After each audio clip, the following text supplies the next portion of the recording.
Ser, o más bien parecer, la eterna víctima puede tener muchas ventajas. La víctima de uno u otro modo cuenta con la compasión y la comprensión de muchos, haga lo que haga. De hecho, quien se atreve a cuestionar los actos de una supuesta víctima pasa por insensible o desalmado. El victimismo es en muchos casos una estrategia que representa más beneficios que problemas. En otros casos, hay por supuesto situaciones reales de victimización, como cuando alguien ha sido objeto de un abuso o de un exceso, sin que tuviera la posibilidad de reaccionar.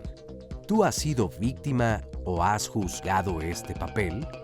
Hoy te invitamos a reflexionar sobre este interesante tema, así que compártenos tu opinión. Hola, ¿qué tal? Muy buenos días. Qué bueno que están con nosotros aquí en Diálogos en Confianza. Yo soy Fernanda Tapia. A nombre de nuestra querida Marisa Escribano, bueno, hoy estoy aquí un ratito con ustedes. Esperemos no tirar el rating, ¿verdad? Pero de que vamos a aprender mucho juntos, vamos a aprender. ¿Qué tal el soy o me hago la víctima? ¡Wow! Y yo me acuerdo de una tía que decía, pues en veces y en veces, ¿verdad? Según le fuera a convenir. Ahorita escucharemos a nuestros especialistas. Gracias a todo el público presente, a ustedes que nos siguen en todas sus pantallas. Oscarito, qué placer tener programa contigo. Igualmente, mi querida Fernanda Tapia Canovi, pues bienvenida a este espacio. Yo sé, Marisa, pues seguramente nos estará viendo, así que le mandamos Seguramente nos está echando porras, aunque sea en las redes. Así es, pues le mandamos un saludote. Y qué interesante el tema el día de hoy. Lo que decía tu tía o tu abuela, ¿quién dijiste que? Mi tía, esta era una tía, sí. Una tía. En veces y en veces. En veces y en veces. Pues sí, es bien cierto, ¿eh? ¿Cuántas veces no se juega el papel, pero a veces de un lado y a veces del otro? Pues a conveniencia. Lo importante yo creo que estará entonces en, ¿estamos conscientes verdaderamente de en qué momento lo estamos jugando? ¿Por qué? Porque hay personas que yo creo que pasan la vida entera diciendo, jamás me he victimizado.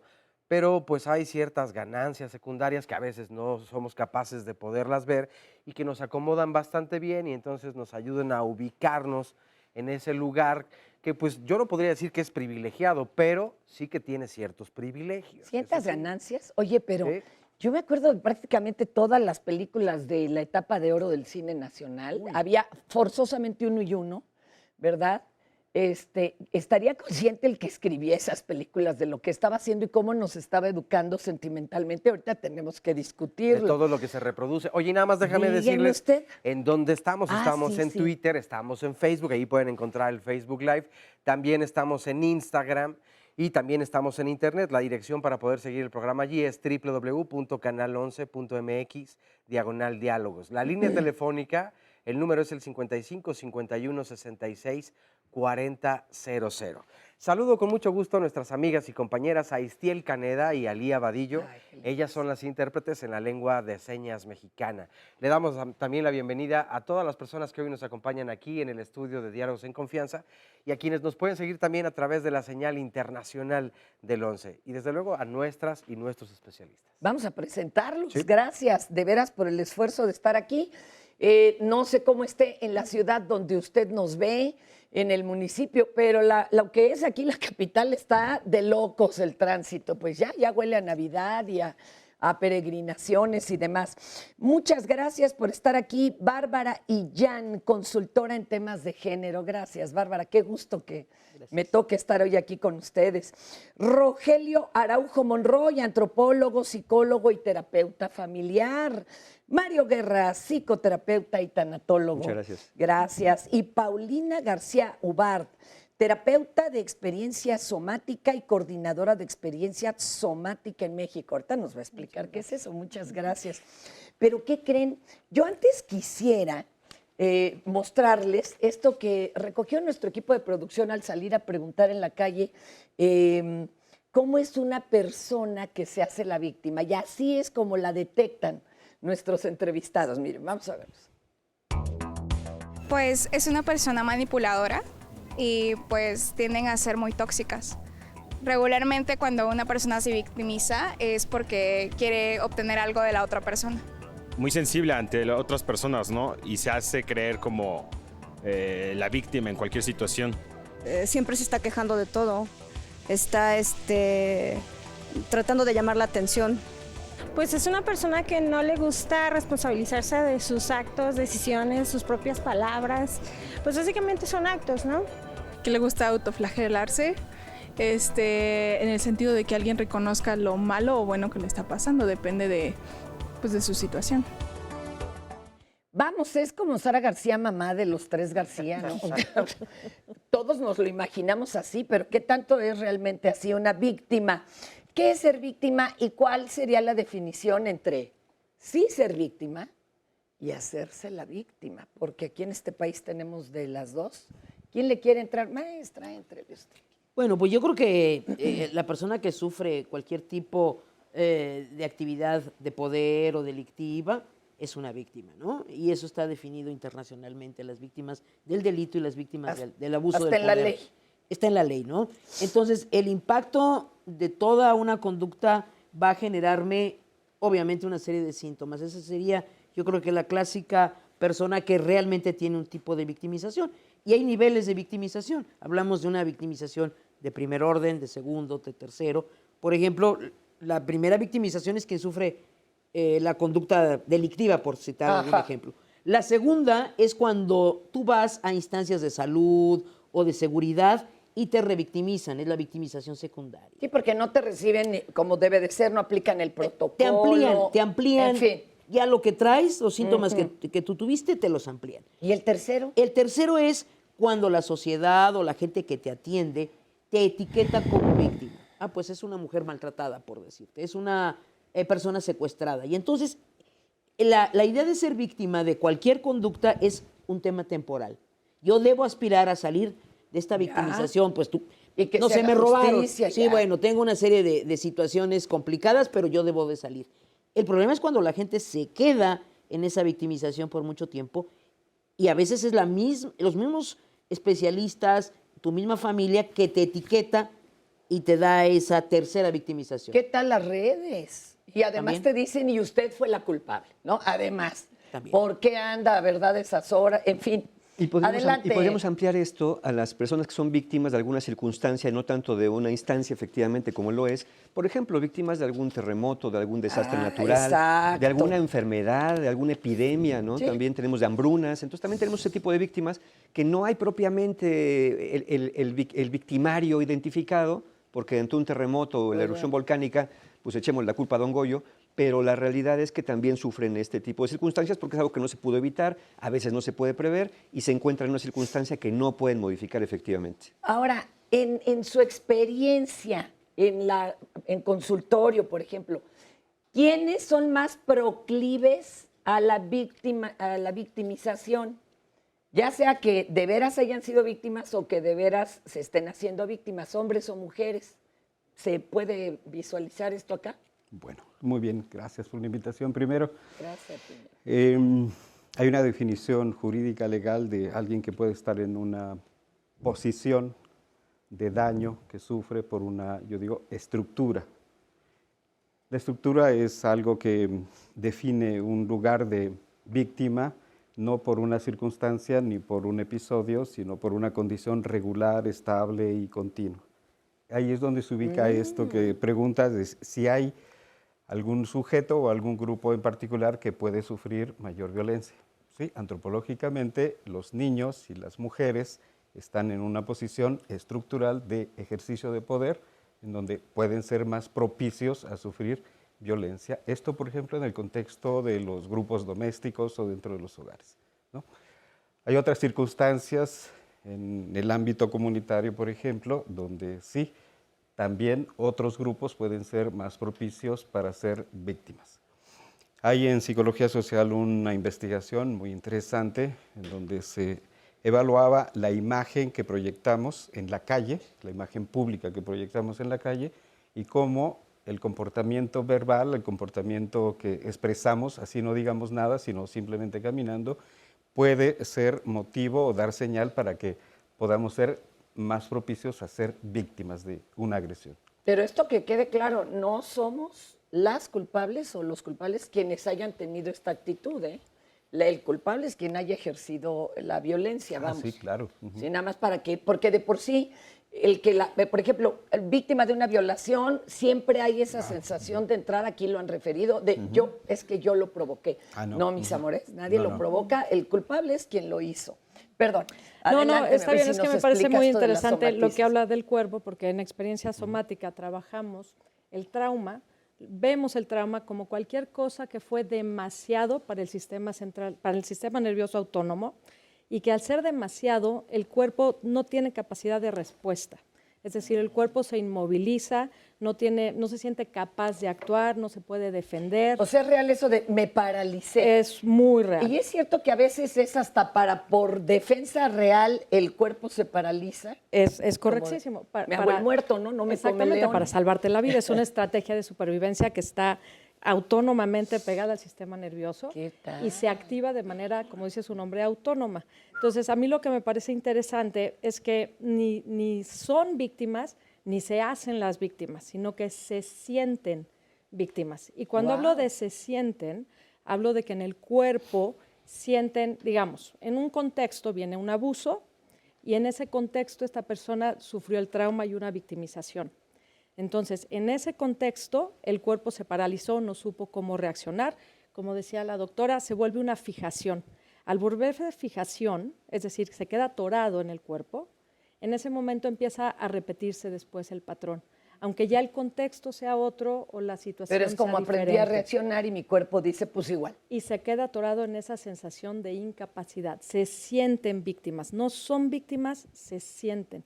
Y cuando se sienten y trabajas con esta metodología, lo que buscamos es cómo se siente en tu cuerpo cuando sientes que no te puedes mover. ¿Cómo se siente eso? Y cuando el paciente va trabajando esas sensaciones, el cuerpo empieza a moverse y empieza a buscar un nuevo lugar. Hijo, esto está resultando verdaderamente platónico, un punto de vista, una luz diferente sobre el mismo problema. ¡Qué padre! ¿Qué te dicen en las redes, en las llamadas, mi querido Oscarito? Mira, Alex, por ejemplo, nos dice, mi comentario sería, es una queja, yo trato de no hacerme la víctima y digo trato por la razón que yo quiero de verdad que los demás vean que no soy tan malo, pero tal vez quiero que los demás se enteren entonces que sí me hago la víctima, pero estoy seguro que no es bueno. Tenemos que dejar de ser víctimas y resolver más el problema. Es decir, hay una estructura, o como mencionaban aquí, nos vamos etiquetando en la sociedad o en las familias, y entonces yo adopto el puesto de porque es conveniente y así funciona esa familia. Pero él dice como si, echémosle ganas, dejemos de ser víctimas y resolvamos el asunto. Exacto, pero también habla de una nuestro cuerpo, cierta... ni nuestra mente, ni nuestra situación legal nos lo permiten, está complicado. O a veces, te digo, vas encajando y para que esta maquinaria compleja, familia, sociedad, funcione, a veces tú formas parte aquí y entonces en otro lugar ya no es tan fácil. Sí se puede reaprender, yo creo que eso lo han dicho aquí varias veces los especialistas. Primero, de entrada, creo que identificar. Sí estoy siendo víctima, por eso también al mismo tiempo. Oye, que además nos mandan saludos desde un montón de lugares. A ver, déjame decirte. Regresamos. Luna Mariana nos manda saludos desde la gran ciudad de México. También nos mandan saludos desde Kentucky. Desde Puebla, Abraham Manzano del Castillo. Desde Houston, Dolores Alcaraz. Desde Kentucky es Berijavi Hernández. También nos mandan saludos desde Arizona, Lucy Valle Aguilar. Desde Mexicali, Gastón Alonso. Desde Zacatecas, Alejandra Santoyo. En fin, desde muchas partes de la República. Pero preguntan, por ejemplo, en este sentido, hay personas que hasta se inventan enfermedades para ser la víctima. Eso dice Lucy Valle. Canijo. Y ella misma pregunta, ¿pueden decir qué características entonces tiene una persona que se hace la víctima? ¿Cómo va navegando? Nos pregunta. O sea, ¿sí habrá, como en el sondeo decían, ciertas características? Sí. A ver, vamos a ver este testimonio, que es el testimonio de Sara. ¿Y qué les parece que de ahí vamos, ¿no? Deshilando esto? Y si de veras, por ejemplo, la familia es como una obra de teatro donde a ti te asignaron el papel de víctima, préndetelo. A ver si de veras funciona así. Vamos a ver. Siempre fue mi vida, ¿no? Trabajar, la familia, llega un momento en que te encuentras con el supuesto amor y resulta que realmente pues la persona no es la adecuada y te causa muchos conflictos, entonces te encuentras en un shock. Me sentía con la autoestima muy baja, no me sentía, como dicen, como que nadie te quiere, nadie te, no te estiman, no te sientes valorada, no te sientes con la suficiente capacidad de poder ayudar, sobre todo al ser que en este caso, pues para mí la que me movió el tapete fue mi hija, ¿no? Esa fue la que decidí ser mamá y papá y dices, pues tienes que salir adelante por ella. Como que al principio te sientes triste, te aíslas, te pones en el papel de nulificarte, de no existo, porque a veces por el detalle de decir, bueno, ¿cómo le hago para que me escuche? A veces entras en la situación del chantaje, ¿no? Donde ya no me gustó fue en donde vi el alejamiento pues básicamente de la familia y de mi hija, ¿no? Y realmente ahí me di cuenta que la estaba afectando a ella en mi problema de estar en un plan de víctima, de no saber qué hacer, de estarme autocompadeciendo mis miedos, mis frustraciones, mi falta de no saber mi camino hacia donde realmente yo iba, ¿no? Y ahí es donde empieza mi búsqueda de, pues, quién soy, hacia dónde voy, por qué me está pasando esto. A ver, pues empecemos, ¿no? A decirle. Parece ser, por ejemplo, sí, tú decías, los roles familiares, ¿no? De pronto, si en la familia existen, sí existen. Hay personas que adquieren, que desarrollan el rol de víctima, pero hay familias que exigen que alguien sea el chivo expiatorio. Así le ponen el basurero, cárguelo. Sí, que puede ser consciente o inconscientemente, porque difícil te dicen, mira, a ti te tocó ser la víctima. Claro, ¿no? claro. Va ocurriendo conforme... Más bien uno se va acomodando Se va ahí. acomodando la familia. Y entonces en ese rol, pues la persona no es que disfrute, porque luego decían en el sondeo anterior, son personas que disfrutan, ¿no? A veces lo sufren mucho, claro, pero no saben cómo salir de ahí. Y a veces también se nos hace creer que la víctima o el victimista, el que se hace la víctima, va a obtener privilegios y ventajas. A veces obtiene lo básico, el reconocimiento, el respeto, el cariño, el amor, a veces el alimento, es lo básico. Ya no son que me den mi pantalla plana o me dispensen de trabajar y que todos me mantengan. Estamos hablando de lo más básico que pueda haber cuando en una familia se mantienen estos roles tan diferenciados, donde alguien manda, donde alguien obedece, donde alguien se somete, donde alguien es de alguna manera sometedor o victimario. El verdugo, ¿no? El verdugo de la familia, sí existen los roles. Dicen, a veces fingen enfermedades. Bueno, a veces las tienen y las magnifican, ¿no? O hasta de una discapacidad y que se les haya enseñado desde pequeños a que con eso podrían mercar en lugar de salir adelante. Pero, o al revés, o uno se enferma. A nivel trauma, cuando el cuerpo no puede accionarse, y el sistema simpático y parasimpático del sistema nervioso autónomo se congela, se empieza a atorar la energía. Y cuando se empieza a atorar esta energía en diferentes partes del cuerpo, esto genera síntomas. Y los síntomas generan síndromes. Entonces sí hay toda una evolución que puede llegar a ser real. Ahora, el sentimiento de víctima tiene una enfermedad clásica con la cual se exprese, así como nos decían, el que siente traición desarrolla muchas veces diabetes, o el de la víctima no tiene algo así definido. En mi experiencia, a través de la somatización, es el paciente, o sea, cada quien tiene un sistema nervioso diferente. Cada quien nace con un sistema nervioso autónomo distinto, dependiendo de lo que vas a ir viviendo. Por ejemplo, alguien puede ser una víctima por un abuso muy grande, o pueden haber muchos abusos pequeños que generan esa misma sensación de víctima. Y cuando hablamos de víctima estamos hablando de relaciones familiares o afuera. Estamos hablando de una dinámica, estamos hablando del victimario, la víctima y el salvador, etcétera, ¿no? Siempre se necesitan esos tres para que esto pueda suceder. La víctima por sí sola no existiría si no hay una relación dinámica con esas dos figuras. Siempre tiene que haber un victimario, aunque aunque no sea a veces una persona, puede ser, ¿no? El volcán, la inundación. Pero el salvador sería el observador, y ahí ya, si no hay observador, no hay víctima. O sea, necesita público. Ajá. Wow, qué fuerte está esto que nos están diciendo, A ver. Sí, justo. La diferencia me parece que es importante hacer de una víctima puede estar en un lugar como condición permanente. Es decir, vivimos todos dentro de instituciones y nosotros no definimos las instituciones. Esto que tanto se está hablando ahora, ¿no? La institución patriarcal dentro del grupo familiar que hay que modificar. Eso es una condición que desde el lugar de la voluntad de la mujer o del niño no lo van a cambiar. Hay unas estructuras que dependen, de las cuales dependen ser una víctima dentro de una condición. Eso y hay estructuras que dependen de eso, porque claro. Si no, pues, ¿quién hace de agrapa la limpieza en la casa? Pero exacto, pero luego viene la otra parte, es decir, dentro de una condición alguien puede tener la oportunidad de darse cuenta, de caer en la cuenta, es decir, la posición que sufre como víctima, donde sí se le asigna que juegue un rol. Tú lo decías hace un momento. Puede ser que la familia sea como una especie de historia, de novela, en la cual todos vamos a jugar roles diferentes y a alguien le toca jugar el rol de víctima. Una de las características de jugar el rol de víctima es algo que se conoce como la autodefensión aprendida.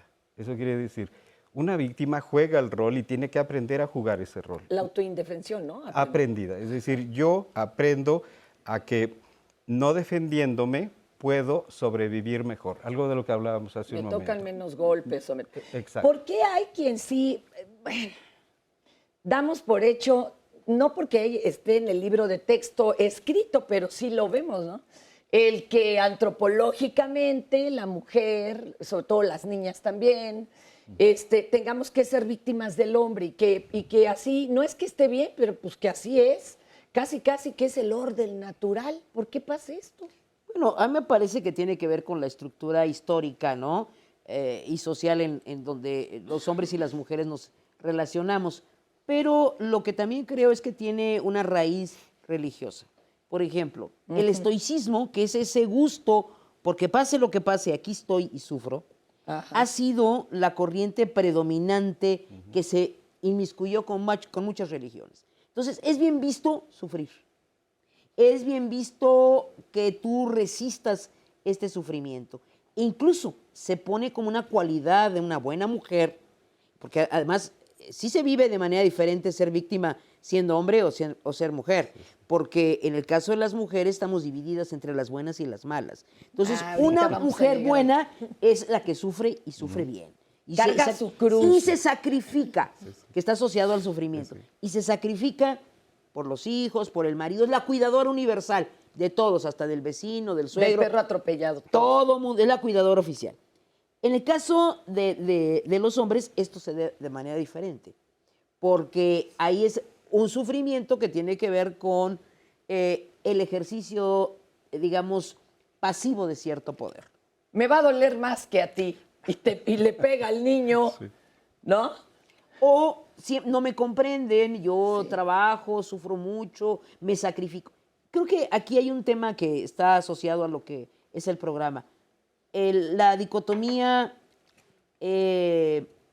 dolor o daño con sacrificio. Porque una víctima es alguien que tiene daño, ya sea real o algo que yo de pronto me adjudiqué o que me lo encontré, ¿no? E incluso, un poco aquí lo que se decía, en materia delictiva decimos, bueno, cuando yo sufro un delito, podemos sufrir 2, 3 personas el mismo delito.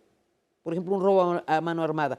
Pero dependiendo de mi estructura personal o de personalidad, de mis antecedentes, de cómo me enfrenté antes a algunos otros eventos, esos síntomas, ese impacto de toda la agresión que sufrí, lo vivimos de manera diferente.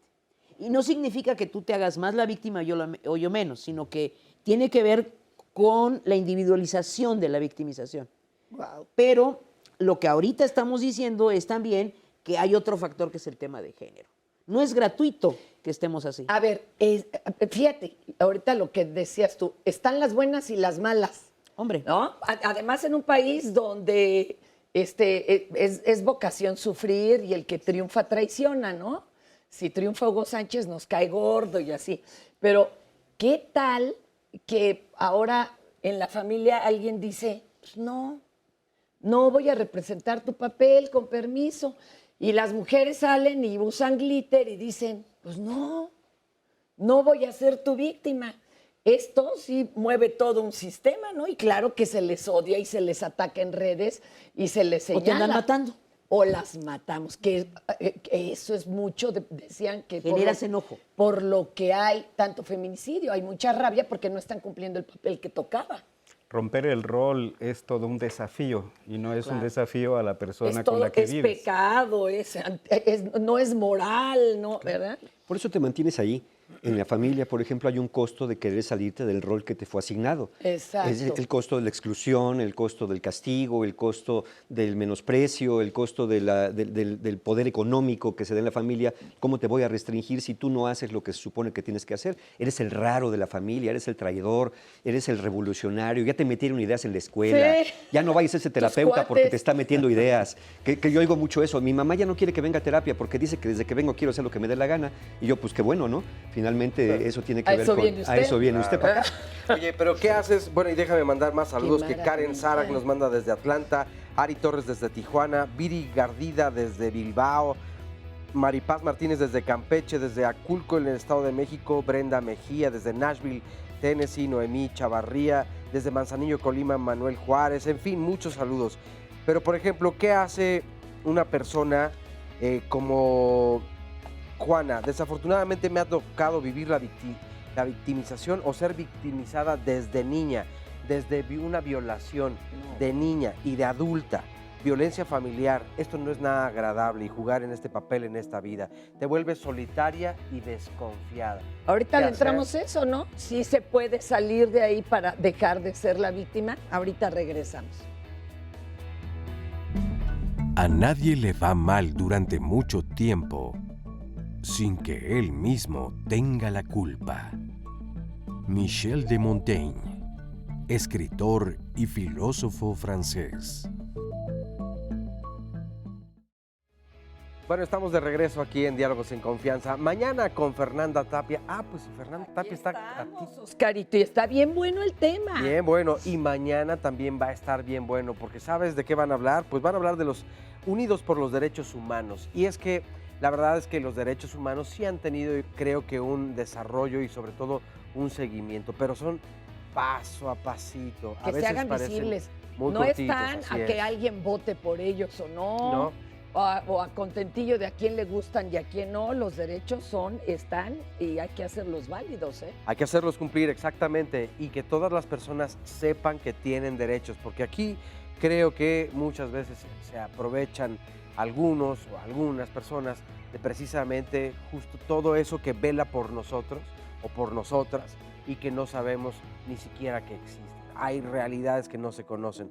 Por eso es importante programas como el de mañana, para que entonces la información se difunda y como sociedad estemos conscientes de todo lo que nos puede defender alrededor. Así como estaban diciendo ahorita, para que conozca sus derechos, los haga valer, aunque luego digan, ay, se está saliendo del huacal. No, perdón, son mis derechos. Sí, por supuesto, son sus derechos.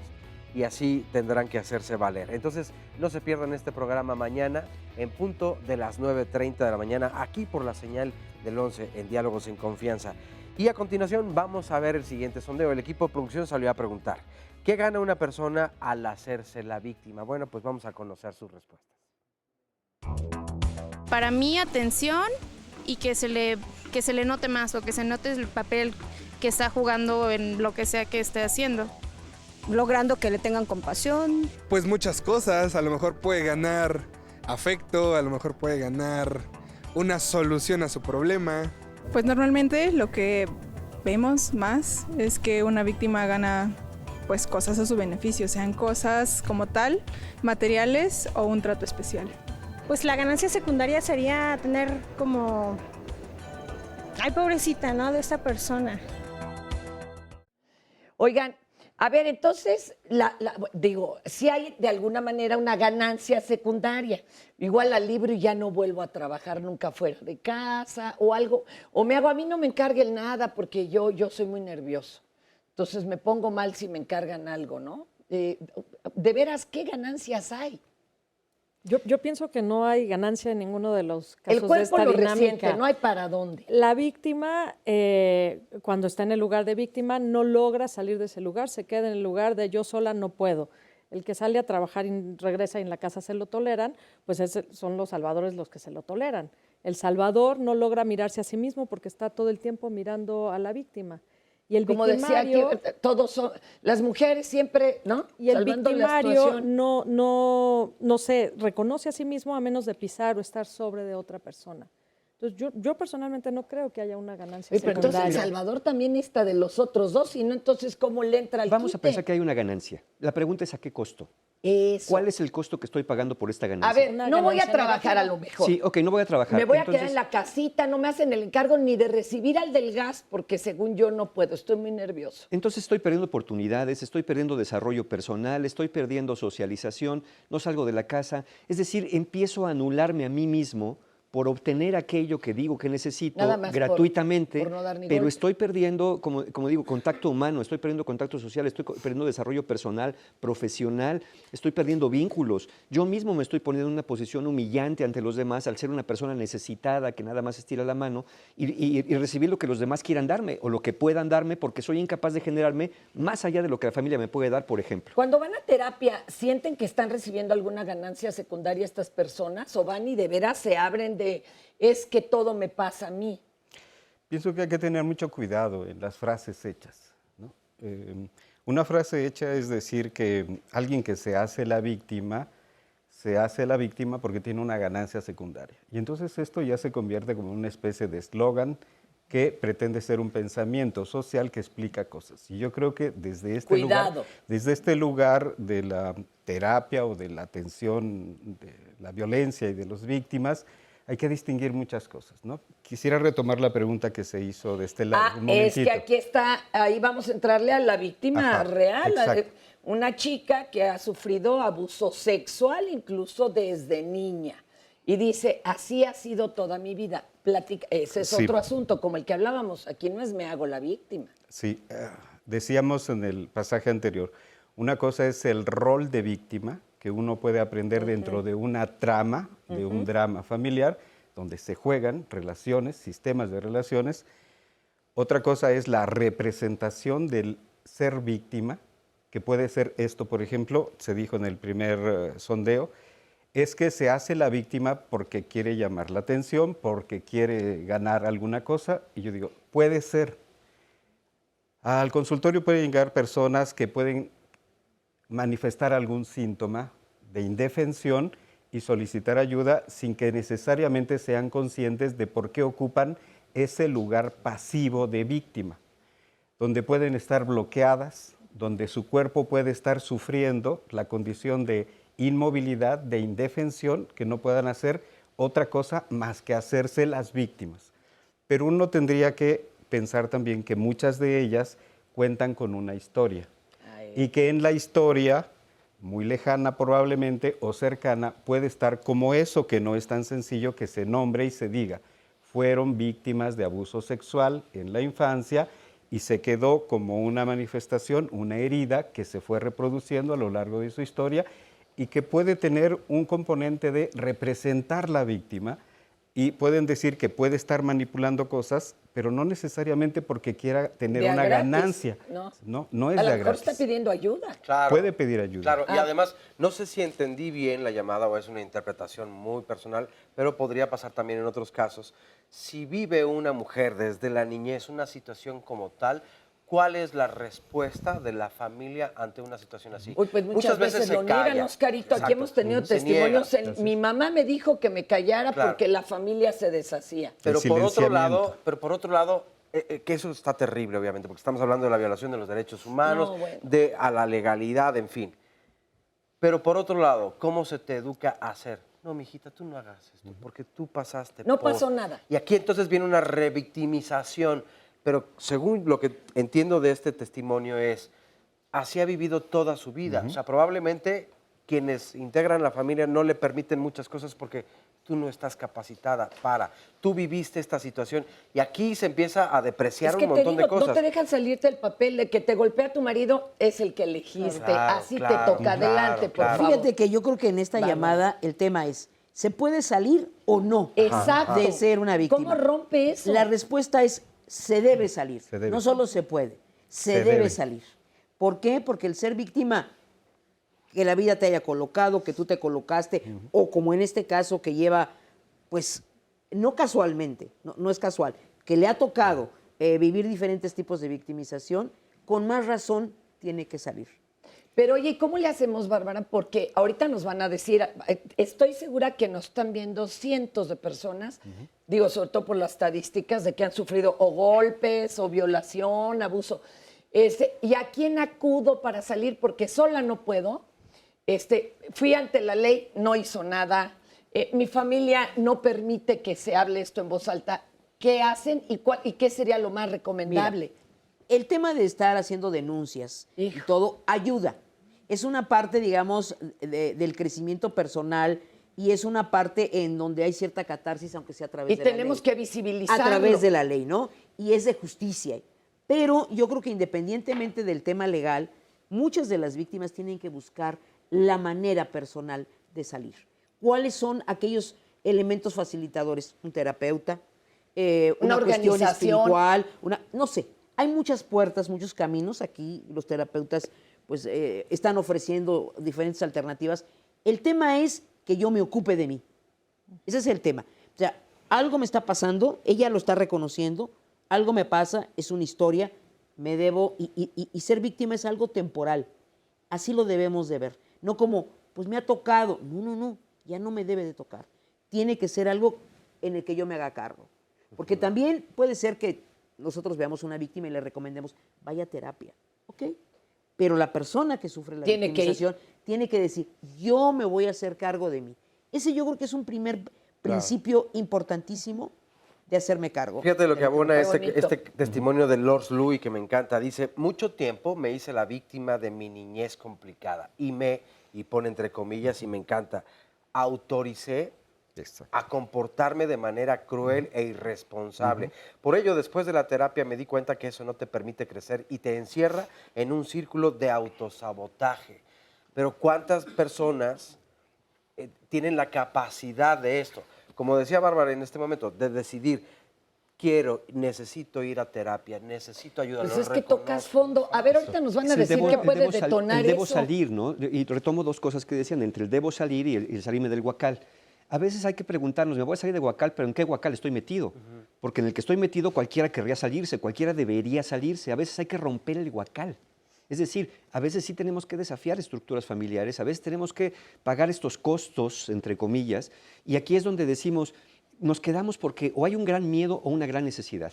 Un gran miedo a ser castigado en la familia, en la sociedad, o una necesidad de aceptación, de identificación con este rol, donde prefiero quedarme ahí porque no sé que después ya no tenga yo el reconocimiento o el papel que me han asignado. Soy un traidor en un momento dado en mi familia o en mi sociedad o en mi cultura en un momento dado. Entonces, habiendo grandes miedos o grandes necesidades, tendríamos que pensar la manera de proveernos esas necesidades por otras vías y no pagando este costo tan alto, o con los grandes miedos, acercarnos a alguien que nos ayude a ponernos en perspectiva y a fortalecernos de alguna manera para afrontarlos, porque no se pueden darles la vuelta nada más, sino si es atravesar los miedos para poder salir del otro lado. Vamos a ver esto que también le contestaron a los micrófonos y cámaras de Canal 11, los entrevistados. ¿Alguna vez has sido víctima o victimario? Vamos a ver. No, en ningún momento que yo sepa y del que yo haya tenido percepción, yo creo que no. Creo que en algún momento todos nos hemos victimizado en alguna situación que hemos pasado, o sea, que nos pasa algo y sentimos que es lo peor que nos puede pasar y que nos sentimos pues que solo nos pasa a nosotros, pero la realidad es que no, que pasa muy a menudo algunas cosas. No, pero sí estoy en un círculo en el cual a lo mejor familiar, sí observo mucho a una persona que se trata de ser la víctima y recurre a ciertos chantajes que hace que le ayuden y obtener beneficios. No, nunca, no, gracias a Dios yo soy una persona que tuvo una educación muy bonita. mis padres me inculcaron siempre mucha seguridad. Entonces yo no podría ser ni víctima ni victimario ni en esta vida ni en otra. Yo creo que he sido de las dos, ¿no? En determinados momentos de la vida uno tiene que jugar ese papel. Yo creo que todo en un momento dado, ¿no? Pero yo si me agarro, me pateo yo misma, como dice. ¿Qué tal las respuestas, Pero todos parecen tener claridad de si sí o si no lo han hecho, cuando la verdad casi nunca estamos conscientes de ello. No, oye, yo te voy a agregar una más, a ver si es interesante o no. ¿Y se puede ser víctima y verdugo uno mismo? Pues es que luego vimos, bueno, vamos a ver luego en un testimonio que tenemos, cómo alguien de ser víctima después se fue a desquitar con quien se le ponía enfrente y se volvió victimario. A ver qué tanto sucede. Tenemos aquí otro testimonio, ¿no es esto mismo? Bienvenido, gracias por estar aquí en Diálogos. Cuéntanos, ¿tú cómo viviste esta circunstancia? Bueno, percibirme como... O darme cuenta que era como víctima, o sea, bueno, primero ni siquiera me daba cuenta. Solo me enojaba por todo, porque yo me sentía agredido. En ese instante yo dije, bueno, creo que hay demasiadas cosas que están mal en mí. Sin embargo, sí veía que culpar a las personas me liberaba de muchísimas responsabilidades. A ver, por ejemplo, ¿quién sentías que te agredía en tu vida cotidiana? Bueno, yo percibía, pensaba, yo sentía que mi esposa de pronto tenía actitudes como agresivas. Entonces, si dejaba un objeto por aquí o por algún lado, lo tomaba yo personal. Y de pronto dejaba muchos objetos y decía, no, esto es personal. Y ahí es cuando yo empezaba a tener sufrimiento así realmente intenso y estar enojado. ¿En tu trabajo te llegaba a pasar? Sí, llegaba a pensar que los clientes de mi negocio como que eran insistentes, como que eran exigentes, como que querían detalles realmente o querían hacer el trabajo ellos. Yo pensaba, bueno, yo soy el especialista, ¿no? ¿Por qué me quiere dirigir tanto? Oye, y por ejemplo, ¿a quién le echabas la culpa? Primero, bueno, pues a tu esposa, ¿no? Bueno, me daba cuenta que en realidad parecía que culpaba a todos, pero en realidad veía que yo tenía muchísimo disgusto por demasiadas cosas. Oye, ¿y en qué momento o con qué hecho te das cuenta que pues no es que tuvieras 38 culpables alrededor y tú el pobrecito que le pasaba todo? ¿Cuándo te das cuenta de eso? Bueno, me doy cuenta que yo era alguien muy sonriente, que amaba mi trabajo. Pero también me di cuenta que estaba renunciando a mis anhelos, a mis metas, a mis proyectos, por enojo o por complacer a otra persona o por querer ser muy servicial. Y de pronto veía que mi estado de ánimo no me permitía ser feliz, ni siquiera seguir las cosas que yo había trazado como metas. Entonces me llevaba una frustración tan grande de no poder cumplir y sin embargo empezaba como a querer culpar a todo mundo, ¿no? Casi quien pasara enfrente ya lo señalaba de culpable. Oye, ¿y te empezaste a sentir mal también físicamente o solo anímicamente?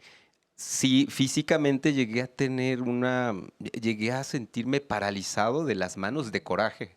Llegué a tener parálisis como de los músculos de la cabeza, de no poderme reír por meses. De pronto veía que ¿por qué no puedo realizar mis actividades y atender a mis clientes, atender mis pedidos? Pero veía que estaba sentado, ya ni siquiera viendo internet. Y al momento de no cumplir una meta, ya es parálisis para mí, ¿no? Física, y de pronto veía que esa falta de cumplimiento de metas, de deberes, ya es parálisis. Unido al sufrimiento, al agobio, y decía, bueno, pero ¿por qué no puedo? Entonces, en ese instante vi que recurría a una terapia, ¿no? ¿Alguien de aquí le puede decir algo? Adelante. El cuerpo tiene memoria. Entonces, cuando ocurre un abuso grande o muchos pequeños, la memoria corporal va acumulando estas historias y la historia es aquí cómo te estaba contando tu cuerpo, tu propia historia, ¿no? Entonces tú empiezas a notar cuando vienen las parálisis. Cuando nos sentimos agredidos, fisiobiológicamente hablando, el sistema nervioso autónomo se prepara para una de tres cosas: luchar, huir o congelarse. Wow. Cuando el sistema no logra hacer esas respuestas, es decir, fue demasiado grande lo que sucedió, vienen estas parálisis, empiezan a congelarse partes del cuerpo. Cuando no liberamos esa energía, esas parálisis siguen creciendo. Y a veces cuando algo que ocurrió en el pasado ocurre hoy, que se asemeja a eso, aunque tú con la cabeza y los lóbulos frontales piensas, no, pero pues, todo bien, tu cuerpo y el cerebro reptiliano dicen, no, ojo, alerta, cuidado, estos te quieren dañar a ti. Y ahí está la fijación del trauma. El trauma se repite y busca repetirse una y otra vez porque está atorada la historia en el cuerpo, no está saliendo. Es como si quisiera finalizar un movimiento que no está siendo posible. ¿Y de qué depende? Sí, adelante, adelante. Por ejemplo, en una sesión de experiencia somática, el paciente viene, jamás le digo, cuéntame tu abuso, porque al contármelo va a retraumatizar al sistema nervioso. Claro. Yo lo que observo es dónde está su cuerpo y a veces puedes ver muy claramente un hombro más rígido, la pierna siempre tensa. Empiezas a ver en el cuerpo dónde están los atores. Y tú le puedes invitar al paciente en qué parte de tu cuerpo sientes el enojo, por ejemplo. Y podría decir en la espalda quizás o en los puños, ¿no? Entonces, si yo le digo, a ver, mueva los puños despacito y haga el movimiento suavemente, viene una descarga que está intentando salir. No necesita ir a golpear al otro para que eso ocurra. Aunque el deseo esté presente, en la sesión muy despacito, de manera titulada, porque el sistema nervioso es muy delicado, vas moviendo. Cuando estos atores empiezan a fluir en el cuerpo, entonces empieza a surgir un nuevo movimiento y nuevas sensaciones. Todos hablan de me sentí, pero ninguno se toma el tiempo de ¿y cómo se siente eso en tu cuerpo? Le agregan una opción a esta opción múltiple, ¿no? De A, B o C. Cuando no puedes defenderte, ¿cómo se siente eso en tu cuerpo? No, pues siento una parálisis. ¿Y qué parte del cuerpo puedes mover? Pues mi pie derecho. Ok, pon atención en ese pie derecho, empieza a moverlo y en automático el sistema nervioso manda un mensaje y dice, acá todo bien y la parálisis del brazo puede empezar a liberarse. Mira qué bonito. Oigan, ¿qué hace normalmente que alguien como nuestro testimonio de pronto diga, sí, esto ya no es funcional, me está doliendo, necesito terapia o algo, ¿no? Algo. ¿Qué pasa? ¿De veras es tocar fondo? ¿O qué detona este momento de lucidez para además salvar la vida?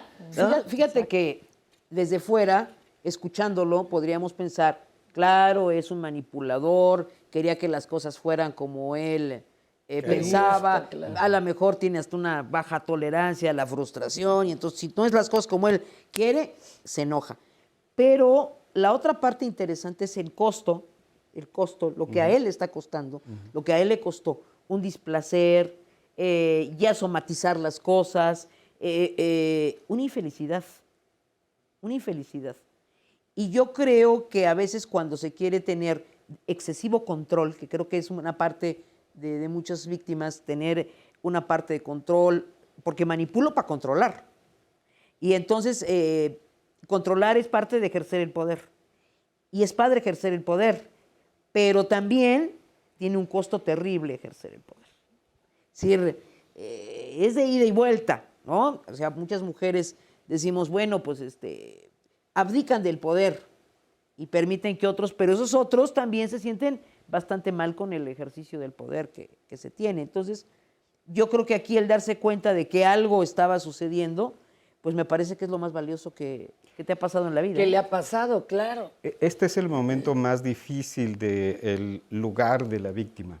Es cuando alguien puede ocuparse, como Bárbara dijo, que me parece que es muy acertado. Es decir, cuando una persona empieza a ocuparse de sí misma, empieza justamente a romper el esquema de la víctima. No es el lugar pasivo que va a representar la víctima frente a todo lo que lo rodea. Pero justamente ese es el momento, cuando alguien puede darse cuenta que lo que le está pasando no es o no debería de ser así. Es mucho lo que la compañera estaba diciendo, es decir, el cuerpo habla y representa de muchas formas. Trabajo con muchas personas que padecen adicciones o dependencias patológicas. Y de la misma manera que el cuerpo habla sintomáticamente en los detalles de esa forma, también las historias que las personas representan proyectan ese lugar de víctima y a veces la actuación que los lleva a revictimizarse a sí mismos, porque se preguntó eso también hace un momento. Por ejemplo, alguien que fuma y fuma. Es decir, ¿qué es lo que está metiendo dentro de sí, pero que significa lo contrario? Es decir, que no puede decir.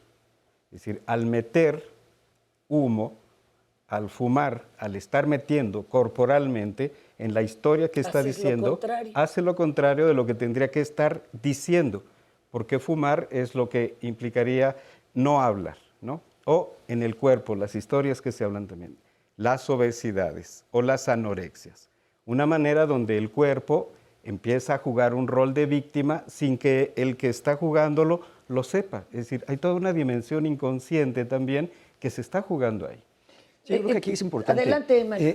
¿Cómo empezó todo, no? Puede ser una pregunta interesante. ¿Dónde empezó a sentir esto, de donde todas las personas hacían un complot, donde todos eran agresores? Generalmente se aprende en la infancia, lo que hablaba el doctor, ¿no? En esta autoindefensión aprendida, que si se junta con la desesperanza, es decir, yo no puedo hacer nada, pero ni podré hacer nada, y no importa lo que haga, no va a cambiar mi circunstancia, las personas dejan de actuar.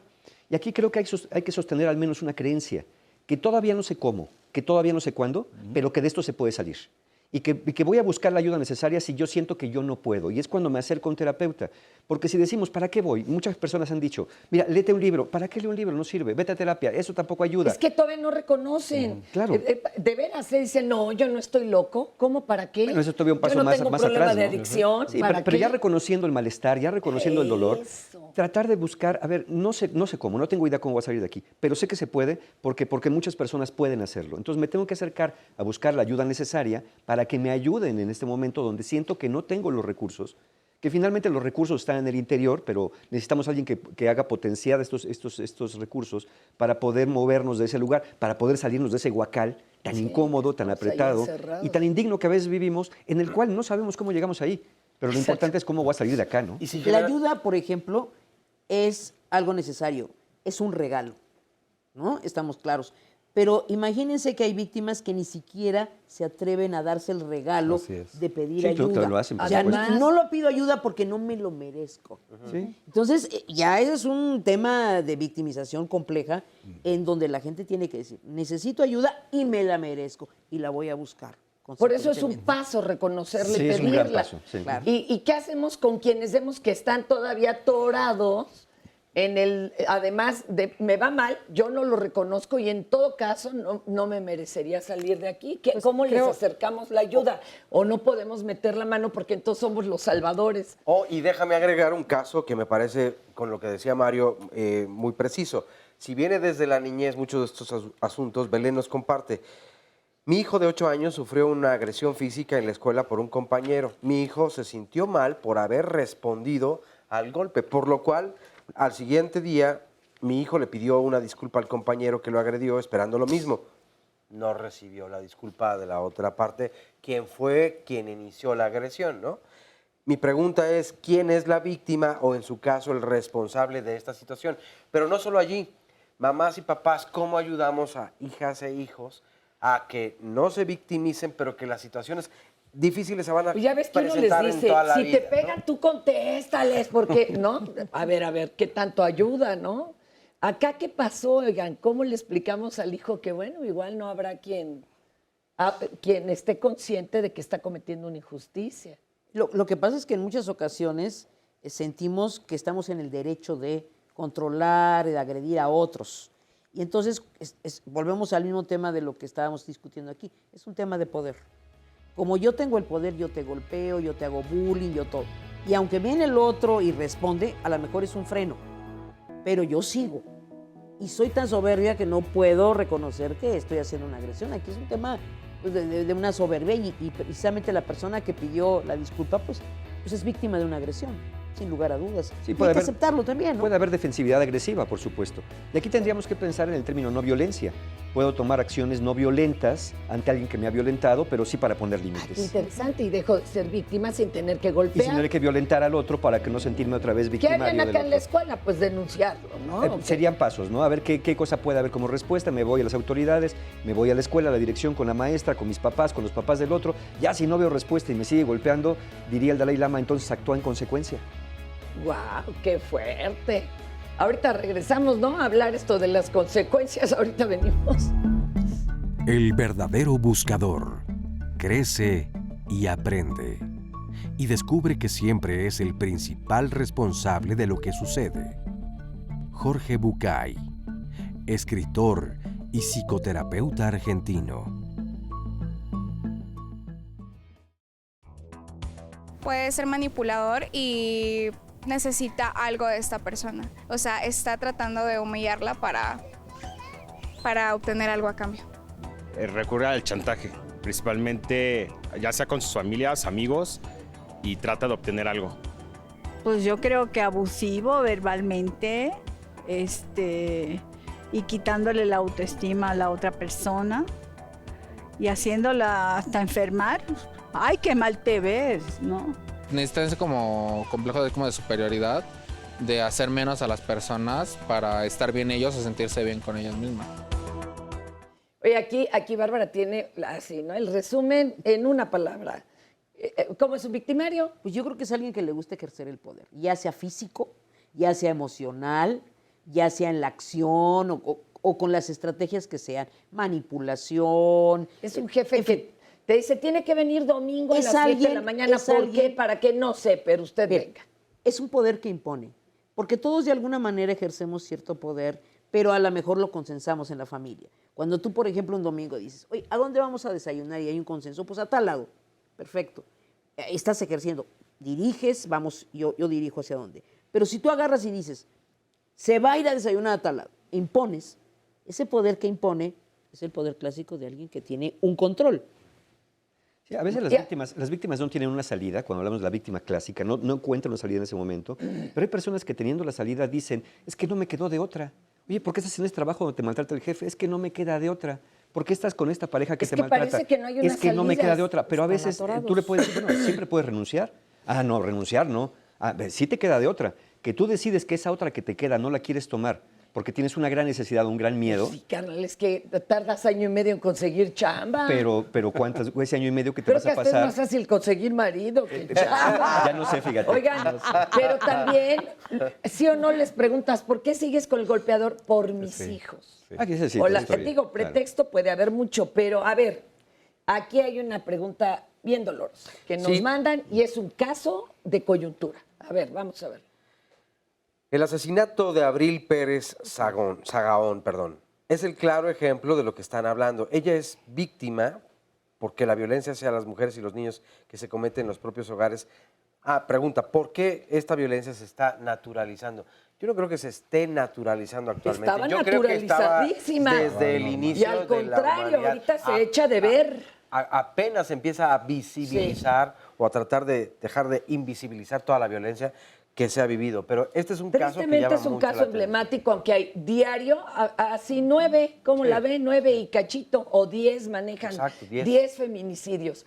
Y Abril llegó a levantar una denuncia y traía fractura craneal infligida por el marido, pero aquí ahora están detenidos y se va a estudiar si los jueces obraron de manera incorrecta cuando cambiaron los cargos y de un delito grave lo dejaron en un delito menor con el que salía confianza el señor y salió a matar a Abril.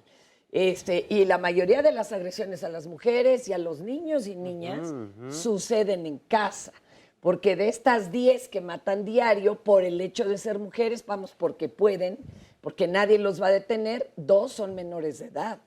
Esto, ahí sí nadie se está haciendo la víctima, ¿eh? Aquí fallamos todos, como sociedad, gobierno. Adelante, Sí, ahí lo que hablas tú de que se reclasificó el delito, de ser tentativa de feminicidio. Imagínese. Que a lo mejor no era como tal desde la perspectiva del juez, porque se logró, él se controló. La tentativa es cuando alguien llega y evita que tú sigas cometiendo el delito o vayas a acabar. Sí, lo reclasificó a violencia familiar.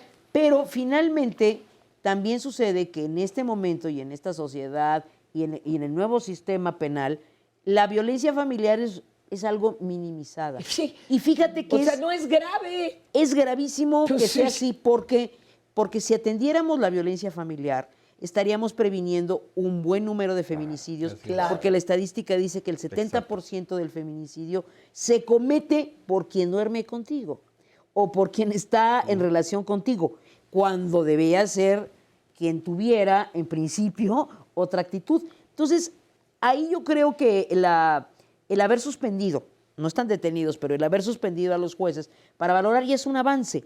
Y es un avance que a lo mejor le está dando consuelo. Aquí hay otras víctimas que no hemos visto, aparte de Abril, que fue la víctima directa, que es la familia. Sí.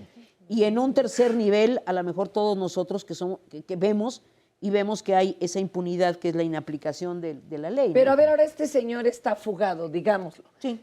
¿Los jueces, tú crees que tomaron esa decisión porque de veras en sus usos y costumbres esto, pues no llegó a mayores? O sea, ¿obraron conforme a ley o crees que él dio dinero? Digo, porque a mí se me hace hasta más grave lo primero, ¿eh? Mira, la verdad es de que no conozco el expediente, pero en mi percepción, creo que ellos reclasifican por lo que te digo.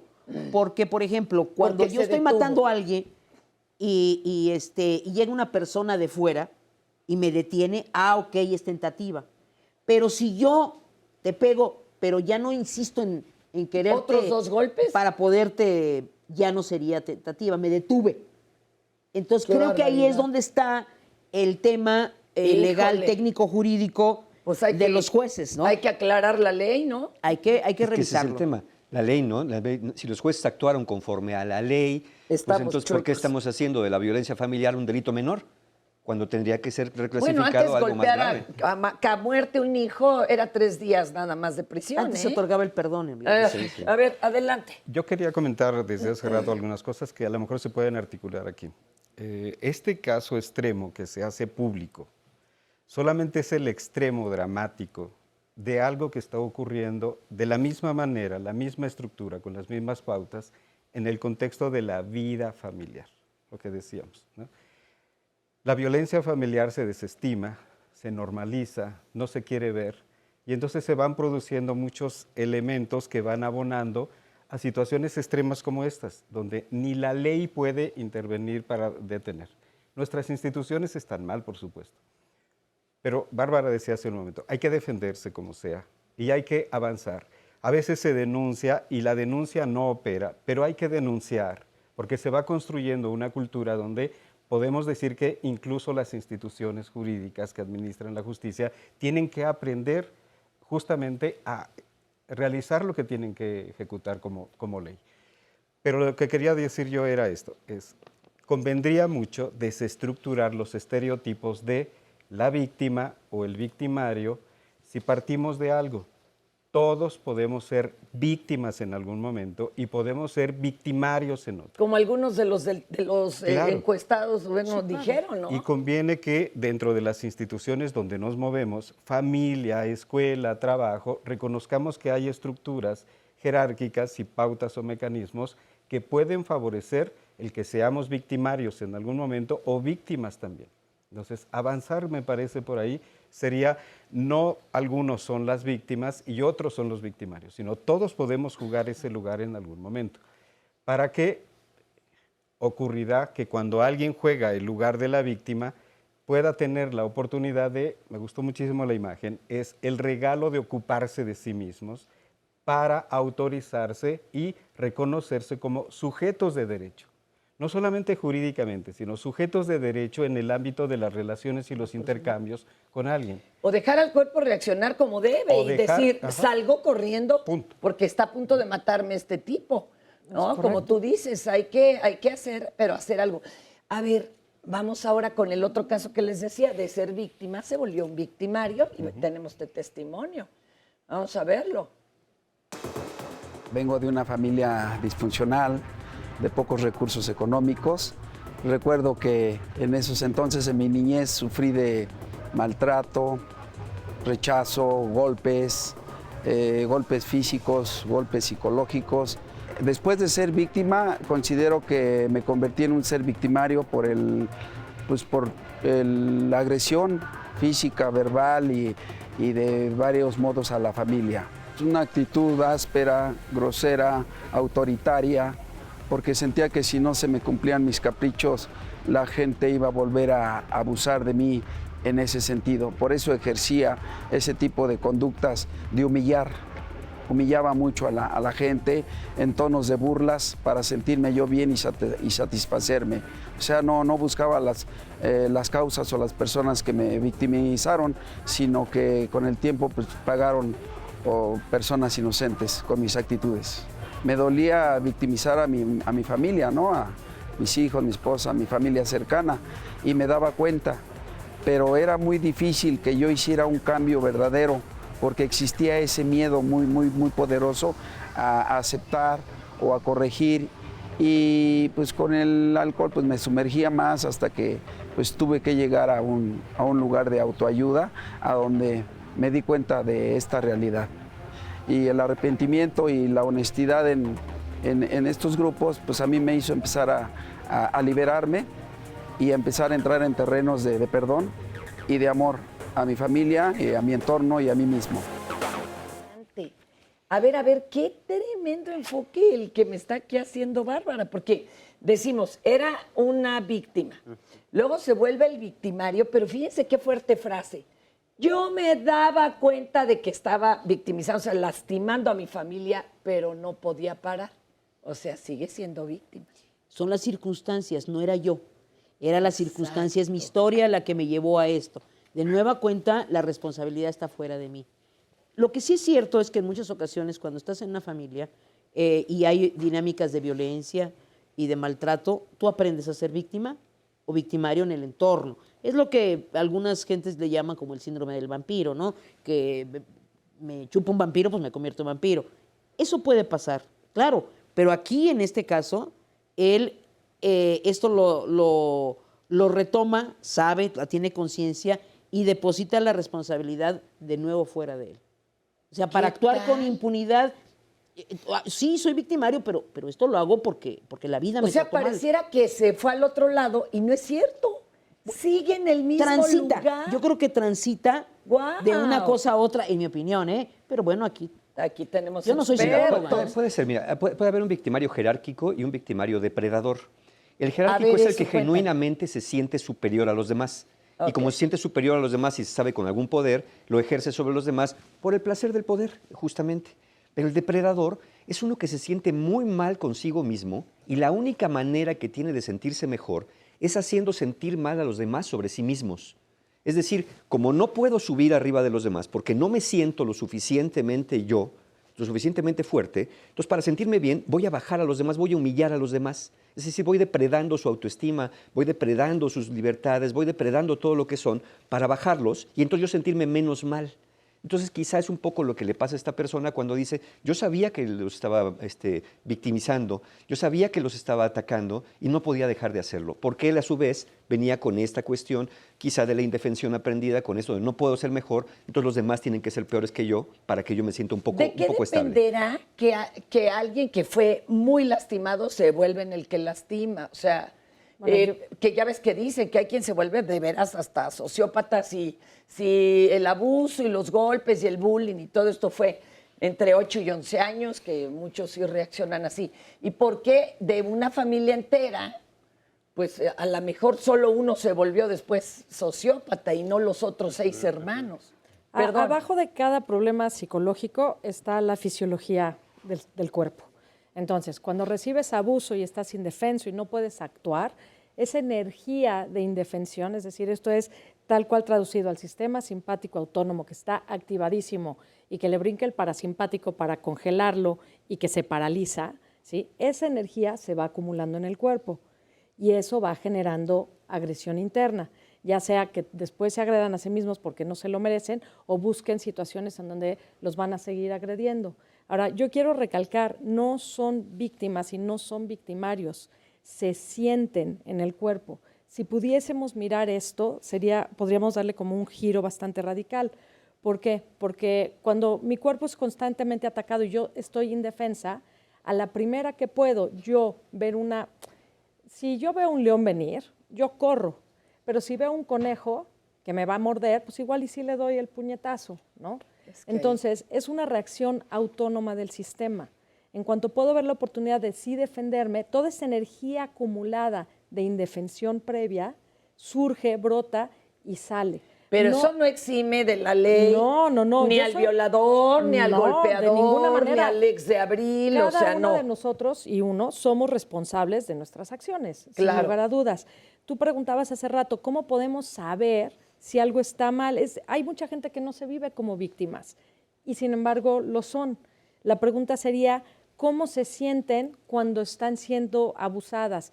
¿Cómo se sienten cuando están en esa situación de injusticia y no pueden actuar? ¿Cómo sienten en el cuerpo? Y cuando sientes este enojo, esta furia, esta incapacidad de actuar de otra manera, esta paranoia, esta fijación, entonces estamos hablando de víctima. Todos y todas podemos ser víctimas, victimarios y rescatadores. Es una dinámica. Y además es que de existe. percepciones también, ¿eh? Porque a veces la guerra es soterrada, ¿no? Así de baja intensidad. Claro, hay y agresión cada uno pasiva. se siente la víctima del otro cuando se están dando con todo. Yo creo que lo que dice ella, Paula, ¿verdad? Paulina, sí. Paulina, perdón. Lo que dice Paulina explica corporalmente, somáticamente está las cosas, sucediendo adentro? pero no las justifica. Exacto. Es decir, yo puedo entender, pues sí, tiene este problema, pero ya yo me defiendo. Exacto. pero Sí, pongo perdóneme, límites, señor simpático, pero te y el denuncio, otro. pero hasta aquí. Es decir, creo que es importante, porque todo mundo tendríamos que estar escuchando al cuerpo, es lo que entiendo que dice Paulina. Y en base a eso, responsabilizarnos. Yo creo que la siguiente frase de lo que dice Paulina es, ya me explicaron el asunto, no se justifica. Yo me tengo que hacer cargo de mi victimización o de mi función como víctima. Yo me tengo que hacer cargo. Y quiere agregar algo aquí, sobre todo porque de 5 hermanos uno sí se vuelve sociópata o asesino o algo. Sí, a ver si llego. Yo estoy de acuerdo con Paulina. El cuerpo es el punto de partida, pero no somos solo cuerpo. Narro una pequeña historia que ilustra una desestructuración de los esquemas de organización comunitaria. Trabajamos en alguna ocasión en un pueblo indígena del Estado de México, donde nosotros llevábamos un programa de nutrición y alimentación para los niños indígenas, porque era prioritario. Nosotros, con nuestra mentalidad urbana, individualista, llegamos y dijimos, aquí hay despensas nutricionales para las familias y nosotros las vamos a repartir. Bueno, la maestra de una escuela había trabajado mucho tiempo ahí y conocía a la comunidad y ella nos dijo, pueden hacerlo si quieren así, pero lo que va a suceder es que esta despensa no va a llegar a los niños, porque el que come primero es el papá. Y come más. Comerá todo y después, al último, los niños sobre. y la mujer. Entonces, nosotros tenemos un sistema diferente, ella nos dijo. Hemos construido dentro de la escuela un comedor y hemos organizado a las mamás para que en la semana ellas vengan y le den de comer no a su familia, sino la comida fuerte de la comunidad es la que hacen aquí. Y nosotros nos ocupamos de construir un comedor con un abastecimiento comunitario. El que se queda fuera de la escuela porque participa menos es el hombre, es decir, el que detenta el poder. Entonces el sistema de la escuela construyó un sistema diferente donde el que se quedaba afuera era el hombre. Además, qué interesante, porque la comunidad piensa, no solo porque sea el poderoso, es que el Señor sale a trabajar para darnos de comer, entonces le toca comer primero, válgame, con ese círculo, ¿no? Una idea. Entonces, al desestructurar, justo lo que trato yo de decir, Qué bonito ejemplo. algo podemos hacer siempre. Es decir, si el cuerpo nos avisa, ayuda. Sí, eso es algo importantísimo en el trabajo directo con Pero ¿y luego qué víctimas. estrategia tengo? Pero después, ¿qué estrategias podemos armar donde los sujetos jugamos historias, jugamos tramas que hay que desestructurar en ocasiones para decir, no se le puede delegar a una sola persona todo el poder, porque indefectiblemente va a suceder eso, va a victimizar a los demás. No es un asunto de que sea una persona mala, que nació mala y perversa, sino está en el lugar donde es propicio que sea victimario. Aquí en Diálogos no hablamos ni de bueno, ni de malo, ni de normal, ni pero animal. ¿Y por qué llega a pasar esto en el Coco? ¿Por qué alguien sí se desmorona y empieza a matar gente? No entiendo muy bien la pregunta. Sí, a lo mejor a toda una familia los golpean, les hacen bullying. Ted Bundy. Ajá, Ted Bundy. Haz de cuenta, les hacen bullying. ¿Por qué uno puede a lo mejor no salir adelante? Bueno, el sistema del chivo expiatorio, el sistema donde alguien es designado para que ocupe el lugar de sea víctima o sea el malo. En el lugar de los adictos ocurre mucho eso, la oveja negra. Entonces se piensa, algo trae mal en la cabeza, salió mal, es decir, salió mal porque es un sistema en el que se le designa a alguien que juegue ese rol porque ese comportamiento tiene sentido no para uno, sino para todos. Podemos quitar a esa oveja negra, a la manzana que pudre, se supone a todas las demás, la podemos quitar y la pauta se va a reproducir. Es esto que estoy diciendo. ¿Cómo desestructuramos sin que se designe a alguien o como víctima o como victimario? Y que sea como un castigo, ¿no? Como un castigo. Wow. Por ejemplo, en experiencia somática hacemos un ejercicio en donde el paciente le pregunto, ¿no? ¿Cómo te sientes cuando te sentiste víctima? ¿Qué sentiste en el cuerpo? ¿Cómo fue? Dime las sensaciones, repórtame qué está pasando. Y después le pides que observe al victimario y al rescatador, ¿no? Mientras está sintiendo esto. Y después le pides, ahora tú ponte en el lugar del victimario. ¿Cómo se siente eso en tu cuerpo? Y entonces el mismo paciente que se sentía víctima puede empezar a sentir fuerza y poder, y después le puedes preguntar, ¿y cómo te sientes cuando eres el rescatador? Y con esa fuerza y este poder se siente capaz de rescatar a alguien. Y entonces ya sé que no todo es cuerpo, sin embargo el cuerpo es muy poderoso. Y cuando una misma persona que está atorada en un lugar fijamente tiene la capacidad de sentir en el cuerpo, no de pensarse, de sentirlo. Ponerse en los zapatos de otro. Empieza a cambiar esa sensación de indefensión y puedes empezar a cambiar estructuras. Podemos ver este sondeo. ¿Identificas algún personaje como víctima o victimario? No, bueno, pero si en todas las películas y telenovelas, a ver, adelante. En películas infantiles, sí, siempre existe el personaje al que le va mal para que todos le den el apoyo. No sé si en las novelas, pero sí las madres tóxicas, ¿no? Las chantajistas, las que se victimizan, las que pues no se hacen responsables de eso, ¿no? Me llega como algo de víctima el de unos gatitos que buscaban comidas así, y todos por su cara tan tierna que hacían, pues iban y les daban de comer. Creo que por eso me recuerda tanito. Pues el de Forrest Gump, ¿no? Que la víctima es Forrest Gump y el victimario es la chica que le gusta. La última película que vi, Maléfica.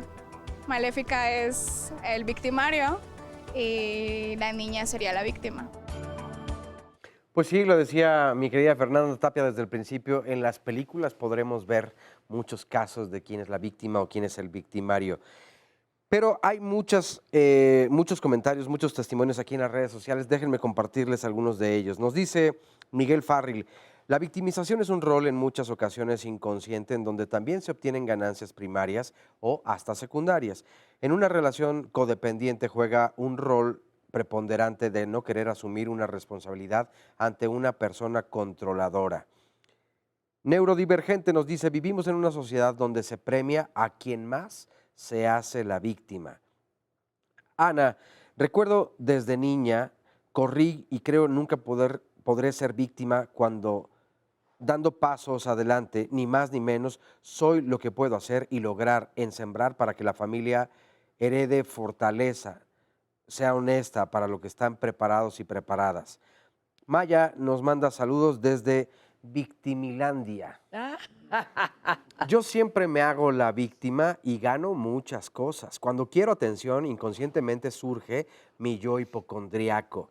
Con mi familia nunca tengo dinero y ellos me dan, y yo lo gasto en las fiestas o en cosas divertidas. Dice, por favor, necesito ayuda de sus especialistas, a ver si la doctora Illán me da terapia, por favor. Bueno, pues los datos de los especialistas siempre los ponemos en las redes sociales para que no se lo pierdan. Jackie Clouseau, de verdad hay personas que no se dan cuenta que viven en el rol de la víctima. Eso es como no tener espejo. No sabemos cómo nos vemos porque no nos hemos visto en el espejo, pero los demás sí ven cómo estamos. A veces hay que decirle a la persona que deje de victimizarse. Dolores nos comparte un testimonio importante. Dice, a veces me siento culpable por tratar de quitarle el papel de víctima a mi hermana, que siempre está quejándose de todo y cuando hablo de ella nunca tiene una plática más que de sus enfermedades y que nadie la quiere y eso me suena a chantaje. me siento el basurero de ella. La verdad es que es muy interesante el programa, así que muchas felicidades. Pues, Fer, parte de los comentarios y testimonios que nos envían aquí en las redes sociales. Oiga, pero pues el basurero también puede cerrar la tapa y no andar cargando lo que le echan encima, porque como dicen acá, se pone uno ahí de pechito, ¿verdad? Para volverse entre víctima, salvador, victimario. Ahorita nos tienen que enseñar cómo salirnos de ese triángulo del terror. Mario, ¿cómo estás? Bienvenido. Hola, muy buenos días. Antes que nada, gracias por la invitación. Al contrario, Mario, por tu valor de venir a contarnos cómo has vivido este tema de ser víctima o victimario. Adelante. En mi persona siempre llegó el momento en el que yo siempre me hice la víctima, ¿no? En la parte en donde quise retener a mi pareja, reteniéndola con mentiras, llegar hasta el chantaje y más que nada teniendo una satisfacción de que ya había logrado lo que yo había querido. ¿Tú la culpabas de qué? Una parte en donde yo sentía los celos y quería, o sea, yo veía que veía otro tipo de personas. Y que por eso habías tenido que acudir a sustancias, ¿no? Sí, Recurrir claro. a sustancias. Pero la culpa era de ella. Ajá. Porque te ponías celoso. Una parte. ¿Y qué más descubriste? Tener que llegar a un tipo de consecuencias en mi vida, ¿no? ¿Cómo qué? En el ver la soledad, en el donde yo ya no tenía un refugio más que la sustancia, no encontraba una salida. Y llegó al convencimiento en donde mi manipulación hacia ella y no llegó así como que al convencimiento.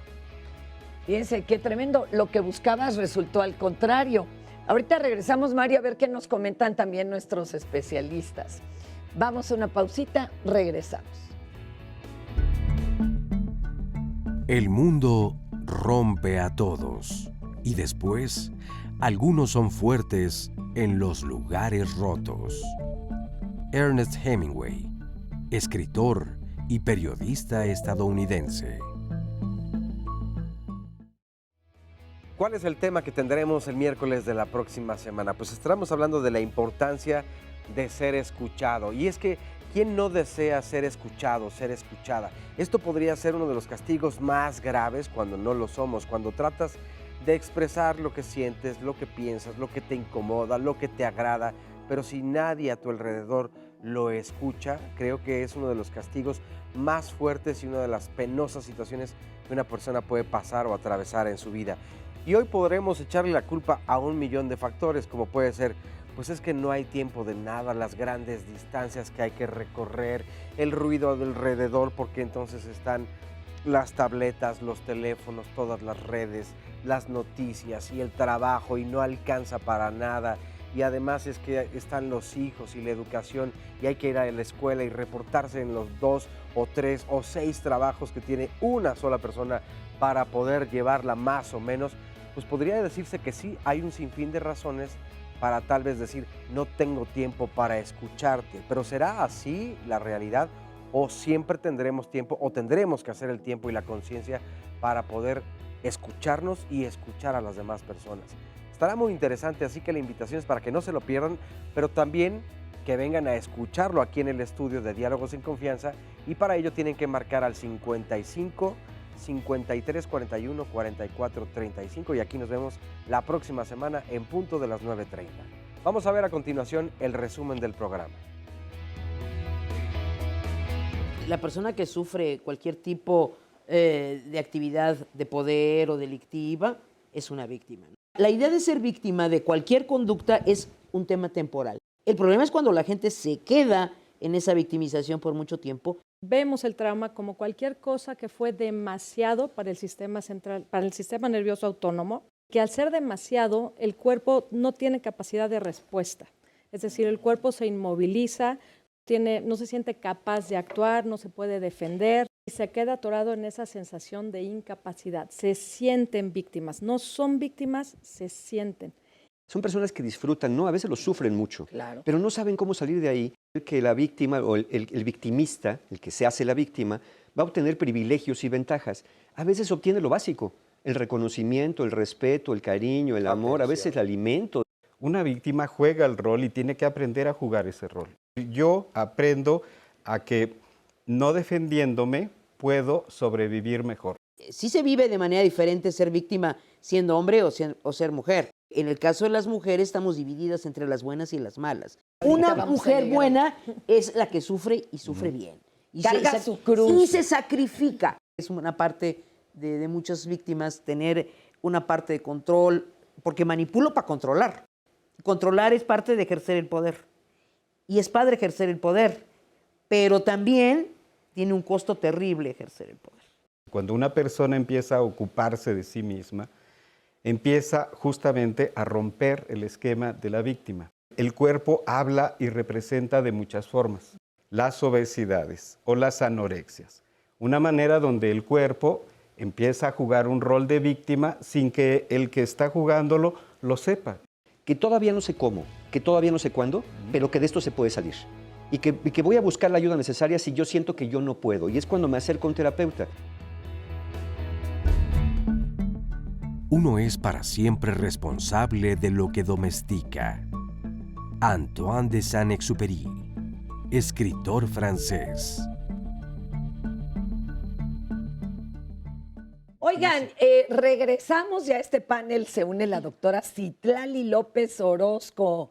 Gracias por estar aquí, Citlali. Ella es maestra en ciencias y especialista en método científico y acupuntura. Y para que nos dé otra visión, nueva luz a esto que estamos hoy hablando, para ser víctima se necesita realmente no estar consciente de la propia existencia o comportamiento. Y entonces, ¿cómo es que nos reconocemos finalmente los seres humanos? Hola, muchas gracias, Fer. Mucho gusto a todos estar otra vez aquí con ustedes platicando sobre esto tan interesante que pareciera como de pronto un tema un poco hasta soso, decir víctima, victimario. Y realmente tiene una trascendencia muy importante porque llega a ser hasta un problema de salud pública, porque en esto estamos hablando de violencia, estamos hablando de agresividad y acabo de escuchar ahorita en todo el programa diferentes testimonios en donde dicen, es que era una conducta que yo identificaba, pero no podía parar y la seguía haciendo. Y esto es un circuito básico que pasa en nuestro cerebro. O sea, hay un modelo neurobiológico, algo está sucediendo ahí. Es correcto. Estrictamente hasta se entiende como neurobiología de la conciencia. O sea, el comportamiento humano ha tenido y ha merecido diversas investigaciones a lo largo de mucho tiempo. Está la antropología social, la antropología médica, la neuroantropología ahorita, que es justo en donde se basa más o menos esta parte que es la que yo te propongo el día de hoy como complemento a este programa. Y ciertamente la conciencia requiere una facultad superior del ser humano. O sea, el estado en el que nosotros vivimos, decir víctima o victimario, no es más que una obligación que nos invita a ser conscientes de nuestro cuerpo y de nuestras acciones, de nuestra actitud. Para esto se han hecho diversos experimentos, entre los cuales hay uno súper interesante que es acerca de la conciencia y la libertad del hombre, porque se entiende que el producto de la conciencia es ejercer la libertad, tener actos libres, ¿no? Entonces, ponen a personas a seleccionar diferentes movimientos o seleccionar diferentes colores, aromas, y les ponen casquitos de control cerebral. Se ha notado que antes de que nosotros podamos seleccionar o hacer cierto movimiento, el cerebro ya lo eligió aproximadamente de 400 a 550 milisegundos, lo cual hace que haya una discusión sobre que no hay libre albedrío. El hombre no tiene libre albedrío porque su cerebro ya seleccionó antes de que él pueda tomar esta cuestión voluntaria. ¿Y entonces qué detona eso? Entonces viene el problema de qué es la conciencia. Bueno, todo lo que ha refutado esta tesis y ha venido a decir, bueno, pues es que es involuntario o voluntario, qué es lo que está pasando, es precisamente algo que se llama el poder del veto. Porque otras tesis postulaban que, bueno, si ya está elegido, entonces cualquier animal, cualquier persona que esté conformado con un sistema nervioso, pues puede tener exactamente la misma reproducción. Sin embargo, lo que le hace al ser humano diferente y tener la facultad de elegir o no elegir es el poder del veto, que podemos decir que es la decisión. O sea, el aprendizaje que puede llegar a tener nuestro sistema nervioso a través de las experiencias somatosensoriales, etcétera, que vamos viviendo, a lo que se entiende como epigenética, ¿no? Entonces, epigenética, ¿cómo se desarrolla un ser humano o un ser vivo dado el ambiente que le está rodeando? Y aunque les esté rodeando la misma familia violenta y todos, hay quien reacciona diferente. Hay quien reacciona diferente porque también los estudios han mostrado que tiene que ver que es directamente proporcional la agresividad que se entiende, o sea, por ejemplo, es la forma en la que yo propongo que esto pasa es con relación al victimario, que el victimario necesariamente tiene que ser violento y agresivo. Entonces, su cerebro tiene diferentes patrones de comportamiento que no son los normales, dado que es importante mencionar que esto es una enfermedad, ¿ok? Es importante porque hay una estructura cerebral que se llama hipocampo, que podemos llamarle como semáforo, en donde se va regulando y se va decidiendo cómo se ejecuta o no cierta actividad. Entonces, es fundamental tomarlo en cuenta porque pacientes que tienen una hipofunción en la corteza prefrontal o, o están exacerbados en el hipocampo, tienen conductas agresivas y esto debiera ser entendido como una enfermedad desde cosas básicas y tratadas, porque acaban de decir ahorita, pues el que mata a la mujer es el que duerme con la mujer, el que violenta, pues es que está ahí al lado la enfermedad y generalmente no le damos la trascendencia. Y hay un problema entonces en el hipocampo que tampoco abona en violadores seriales, asesinos, todo esto. Estrictamente están desfrontalizados. O sea, hay un problema en la corteza prefrontal, que es el ejecutor, el que se encarga de tomar las decisiones. El hipocampo, precisamente, el que me preguntas, forma parte del sistema límbico, que es el sistema de emociones, que antes de que le mande la información al córtex prefrontal, ya estuvo alterado y ya hubo diferentes mecanismos ahí que hicieron que se tomara esa decisión al plano consciente, utilizando ya el poder del veto. Entonces, hay una serie de situaciones que se tienen que estudiar con los seres humanos y las emociones, la neurociencia, pues ahora aporta muchísimas cosas, que no debiera reducirse solo a este campo, sino evidentemente tomar parte de todo lo que aquí se ha venido a platicar en el programa. Pero sí verlo como un problema de salud e identificarlo desde diferentes aristas como que sí es parte de un problema muy importante. Estamos viviendo una sociedad tremendamente violenta y lo estamos aprendiendo y lo estamos reproduciendo. Entonces, verlo como parte de los mecanismos neurofisiológicos es importante para poderle dar una arista diferente y un tratamiento diferente. Claro, y un tratamiento también. ¿Qué pasa con aquellas víctimas que se sienten agradecidas con su agresor, como el llamado síndrome de Estocolmo o los que deja libre ya el secuestrador después de 3 meses y, bueno, hasta les dan las gracias, ¿no? Ellos nos dicen, no entiendo cómo o de dónde me salía la gratitud en ese momento. Uno de los efectos que Bárbara mencionó hace rato del estoicismo, ¿no? Colocar el sufrimiento como una característica o una virtud de heroicidad, que es explicado de una manera diferente a la doctora, es culturalmente somos un país que vivió muchos siglos de sometimiento, de colonización, de violencia institucionalizada, y eso no está en el cerebro, está en la cultura. Otros experimentos diferentes muestran que los grupos que tienen pautas de organización que promueven el encierro, las endogamias, y donde se cierran al contacto externo, van a favorecer muchos más patrones de violencia y mucha más indefensión aprendida al interior. Diferente de culturas en donde se promueve la salida, la expansión y la diversificación, entonces hay un terreno muchísimo más propicio para regular los comportamientos violentos. Entonces, me parece muy importante lo que la doctora dijo, pero hay otras cosas también que se pueden implementar, como esto que dije, es en el ejemplo de la comunidad. Las comunidades producen sus problemas, generan e instituyen los lugares de víctima o de victimario y son las comunidades las que deberían de propiciar sus mecanismos de cura.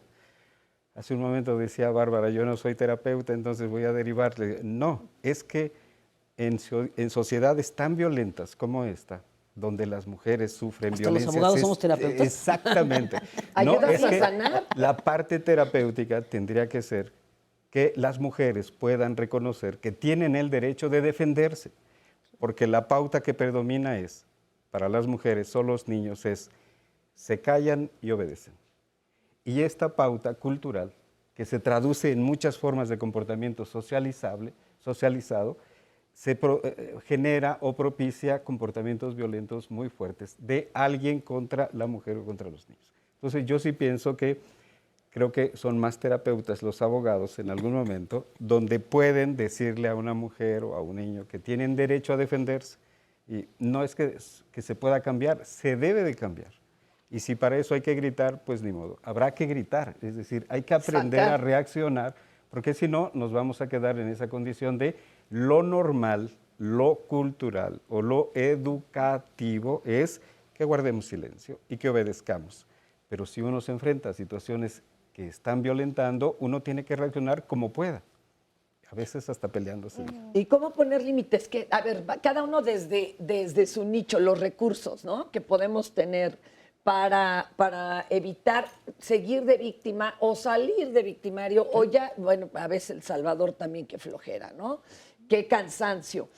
Cada uno, ¿qué nos recomendaría? A ver, Mario. Poner límites, a veces se piensa que es hacia el otro.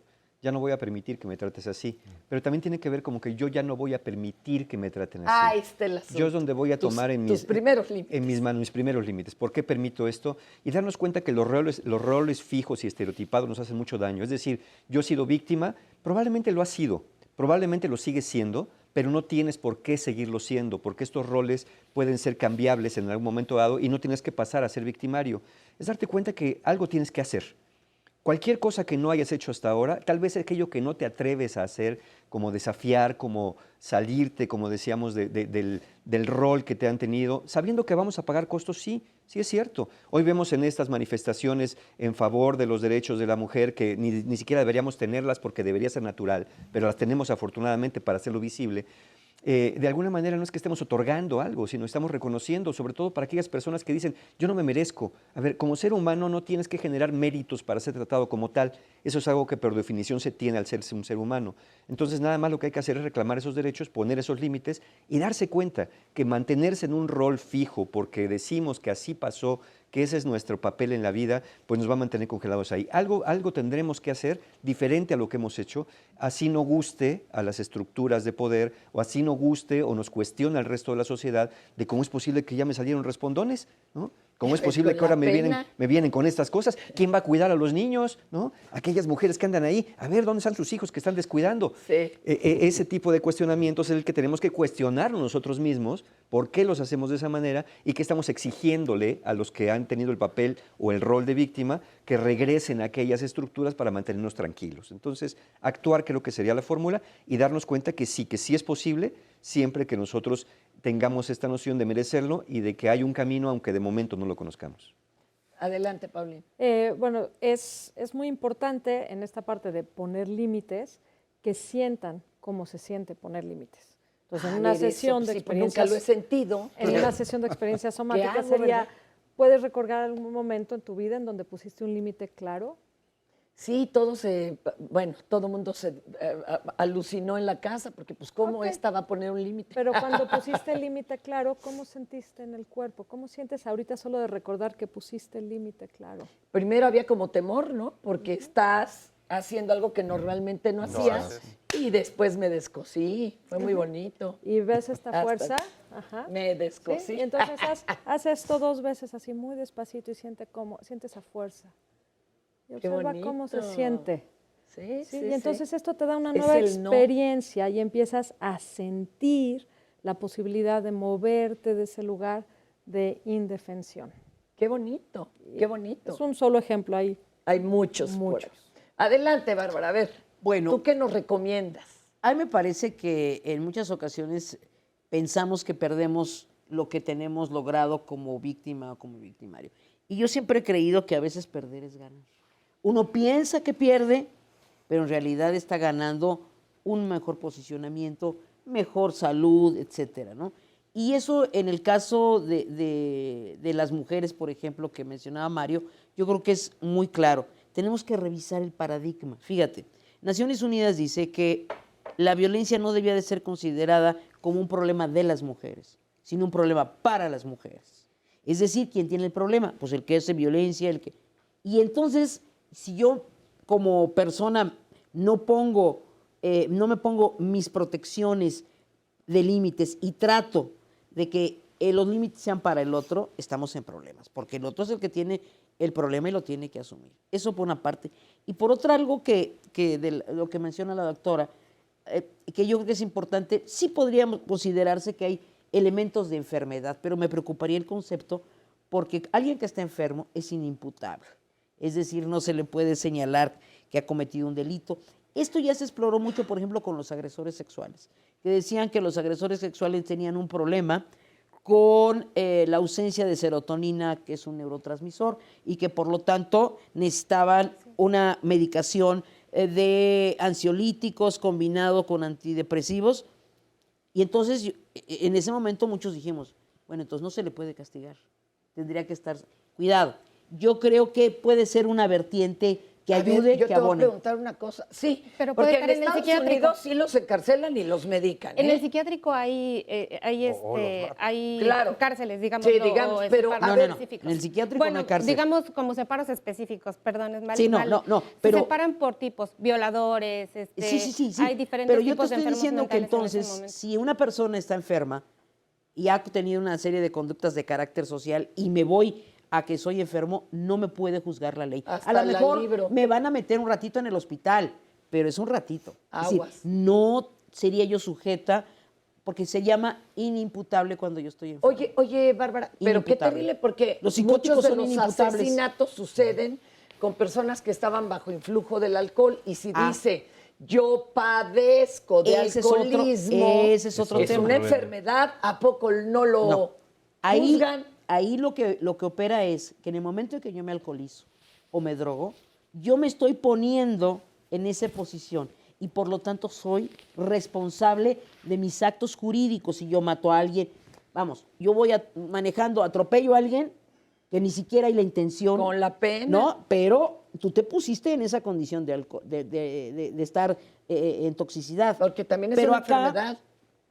Sí, pero acá me preocupa que pudiéramos pensar entonces que ha sido algo muy estudiado en la relación, incluso está el Centro Reina Sofía de España que estudió mucho la relación, si somos violentos o somos agresivos por una cuestión biológica. Y no.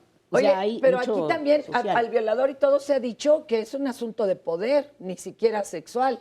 Lo que pasa es de que estos factores son modificables. O sea, justo esta parte de la epigenética que mencioné viene a decir, bueno, pues si tú tienes un código genético que va a hacer que seas diabético, que a lo mejor tengas conductas similares a... Evítale el entorno. Entonces, sí tiene que ver con el factor y acabamos de hablar de algo que también es el poder de la decisión. Y ahí hay algo muy importante. O sea, los neurotransmisores y todas las sustancias químicas que están pasando en nuestro cuerpo son modificables. Y son modificables solamente con la respiración y solamente con el ejercicio de la corporalidad, como se entiende en la experiencia somática. Entonces, tampoco vamos a dejarle como la responsabilidad a un estudio científico que viene a nada más a curiosear y a proponer cómo se está estudiando el ser humano de una manera diferente y quitarle la responsabilidad de la decisión que es amenazar, violar o someter a alguna persona, ¿no? Y desde este lado, ¿qué nos propone como conclusión, Rogelio? A ver. Bueno, muy bien, pensaba yo en las conclusiones. Hay un libro de Milan Kundera, una novela que se llama La vida está en otra parte. Que además no nos quiere a las mujeres, don No Milan las Kundera. quiere Escribe nada. maravilloso. Sí, pero no las quiere. Bueno, pero la imagen me parece que ejemplifica lo que yo he tratado de decir. Yo creo que es importante el cuerpo, yo creo que es importante el sistema nervioso, todo es importante, las leyes. Pero me parece que es importante que empecemos a desestructurar los roles repartidos muy esquemáticamente que producen prejuicios y estereotipos. Alguien es bueno, alguien es malo, Claro. alguien es enfermo, alguien está sano, alguien está loco, alguien es escuerdo. Creo que esto tendremos que empezar a reestructurar el paradigma para tratar de ver las cosas de otra forma y pensar, qué bueno que tengamos todos una familia donde podemos crecer y sentirnos seguros y protegidos, pero al mismo tiempo, qué bueno que descubramos que vivimos en una comunidad y que todos nosotros tenemos que construir una red mínima de apoyo, porque podemos ser siempre posibles víctimas de alguna situación y contar con respaldos afuera de nosotros, fuera de la familia, en nuestra comunidad, serán siempre salidas probables a las cuales podemos encontrar respuestas. Qué lindo, muchísimas gracias. Pues ahí está, analizado desde muchos puntos y se vale pedir ayuda, ya nos lo dijeron. A nombre de Marisa Escribano les doy las gracias. Mañana no se pierdan Diálogos, estaremos con Derechos Humanos.